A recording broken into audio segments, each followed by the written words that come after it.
Welcome back. Traffic is at a standstill at Southern Africa's busiest border post. Some truck drivers have been stuck here for almost 2 weeks with no place to sleep or even take a shower, while South African authorities have brought in measures to deal with the congestion. Fuming truckers are blaming Zimbabwe's concession operators for the Zimbabwe borders. So to speak more about this situation, I'm joined now by the CEO of the Zimborders Consortium, Francois Diedrechsen. Francois, thank you so much for your conversation this evening.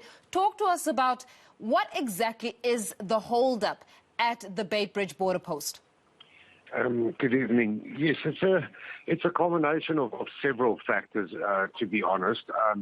One is, and nothing that I mentioned now one can see in complete isolation either.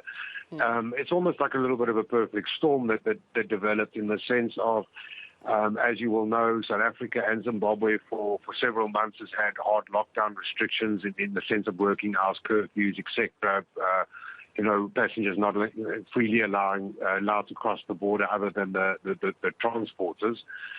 In the last several days, that has been cleared up as the COVID restrictions have been reduced. So there's obviously a backlog of normal traffic, non-trucking traffic I'm referring to.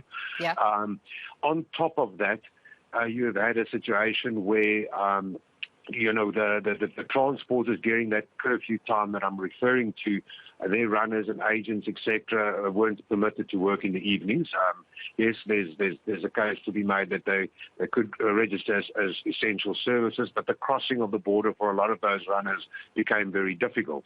And with the net result, like a lot of industries have experienced as people, increasingly work from home and so on in the world, there's a slower uptake to actually getting back into your normal working world, working in the evenings.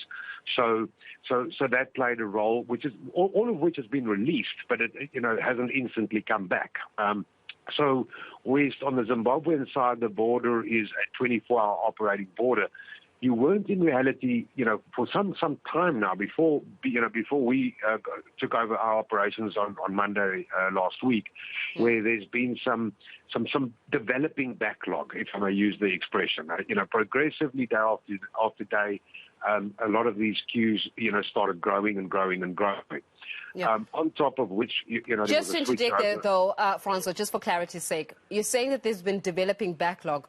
But yes. Had there been a similar streamline of the operations, you wouldn't have developing backlogs, which is back to my question, what is causing these developing backlogs? Because it would appear as though the truckers are blaming the Zimborders operators. So basically, the Zimborders Consortium, it looks as though truckers are saying, it's your fault.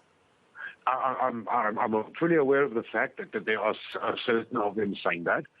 In reality, which is where I was heading, Monday and specifically Monday and Tuesday last week when we did take over, there was a switch over, there was some resistance, there was at a stage some blockage, again adding to the backlog.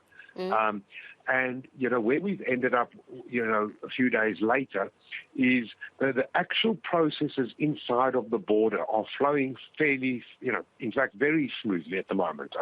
The amount of trucks that are clearing inside the border area is as quick, if not quicker than ever, in terms of the hourly throughput.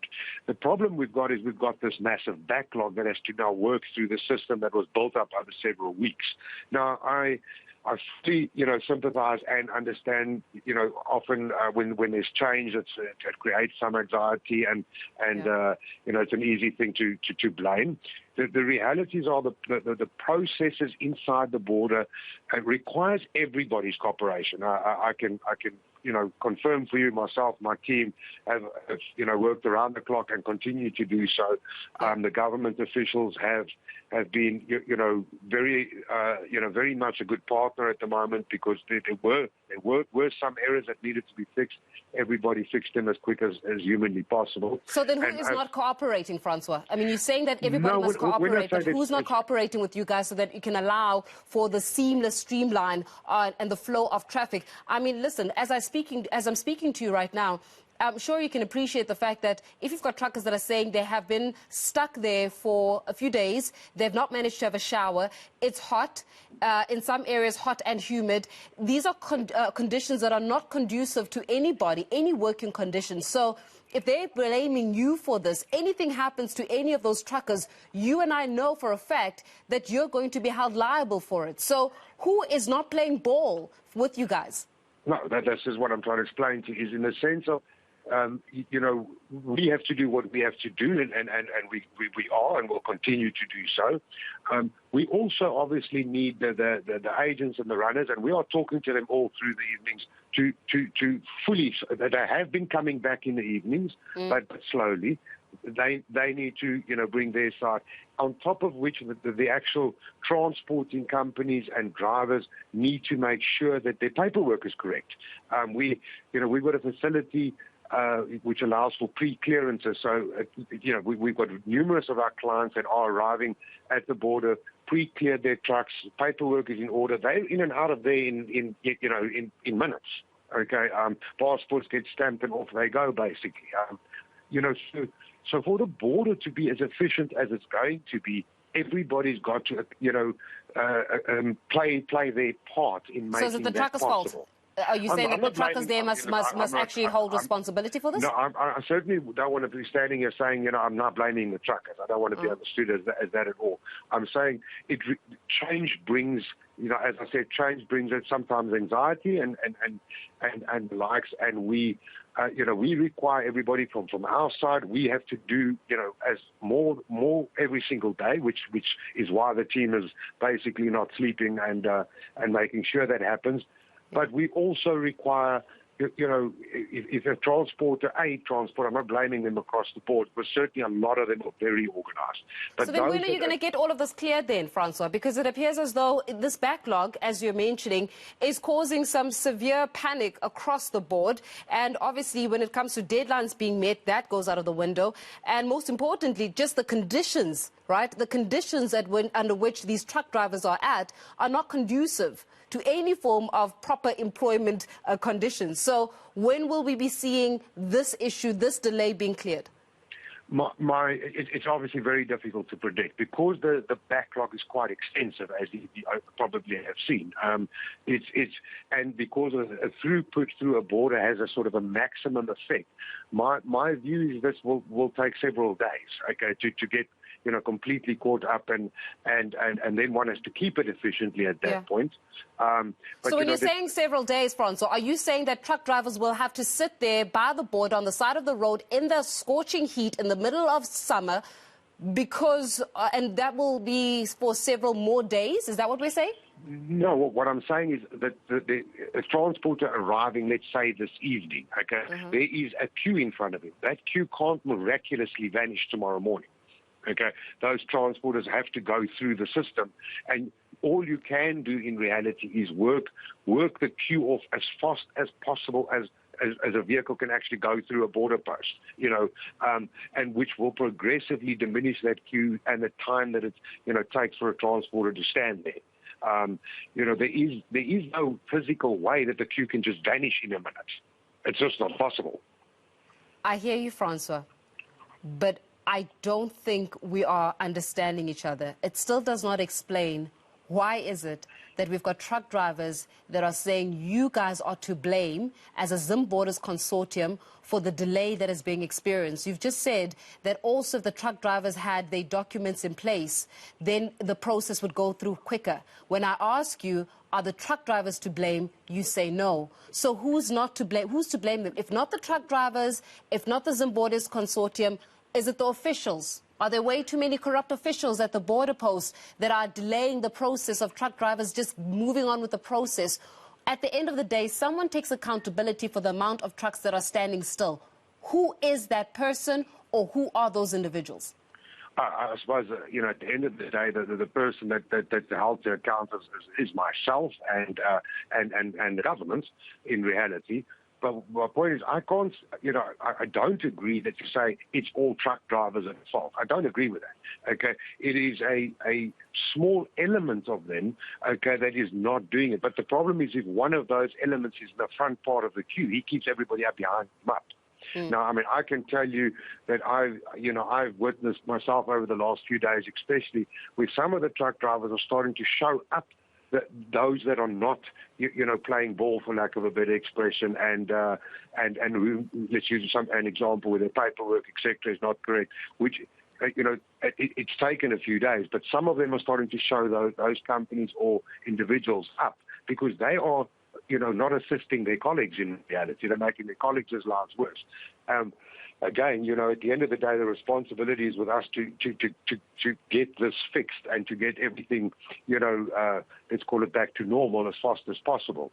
But, from a practical scale, one guy in the front of the queue causing mayhem with wrong paper, causes 10 other people behind him to have a problem. And it's those people that we're identifying and, accordingly doing what we can in terms of getting them out or through the system, whether we have to put them in a different yard. And that's what I mean when I say we're all accountable. If it was as simple as pointing a finger at one individual, believe me, I would have dealt with that individual, a week ago. But it's unfortunately not that simple. It is all of us that have to do whatever we have to do, which is myself, my team, the government Francois, officials. It just sounds like your system is very flawed at this moment in time. If your system is causing this amount of backlogs and this amount of waiting times and people having to wait for a couple of more days in order for clearance to actually happen, it just sounds like you and the system need to go back to the drawing board so that you can streamline it and make it more efficient for truck drivers and for those that have to, make their deliveries and get their goods and services away on time. Is there no way of revisiting the system so that it can be not only sustainable, it can be more efficient, it can be faster, less faulty? The system as it is today, okay, if you're, again, by legislation, you need certain paperwork and you need certain processes, depending on what cargo you're carrying. If you have done your paperwork correctly, and you get into that border at whatever minute in time, you will get through there quicker than ever before, okay? And I can say that unequivocally. It is the system itself cannot be quicker. The problem is when you have a 10-kilometer backed-up queue, which you've got to work off, the physical throughput, a truck can only drive as fast as it can drive. Okay, and for that backlog to be worked off, the examples I've used on all fronts need to all be in place. There is no system you can create in the world that's going to allow a trucker to not have these papers, because that would be illegal. Totally. So then, Francois, for clarity's sake, how many days are we saying that it will take for the backlog to actually be cleared? Again, if everybody is doing, what we should be doing, I would imagine by, the second half of this week, at the absolute latest, it will look significantly better. Okay? So about Wednesday? Well, Wednesday, Thursday, it's very difficult to predict things like this. As I mentioned, I don't know if there's 10 guys going to be in the front of the queue in the next hour that no paperwork, as an example. It's very difficult for me to predict that. But if there's a collaborative effort between, ourselves, government, transporters, everybody, that we do it right, okay, and as you mentioned, historical corruption, etc., which the system has now stopped.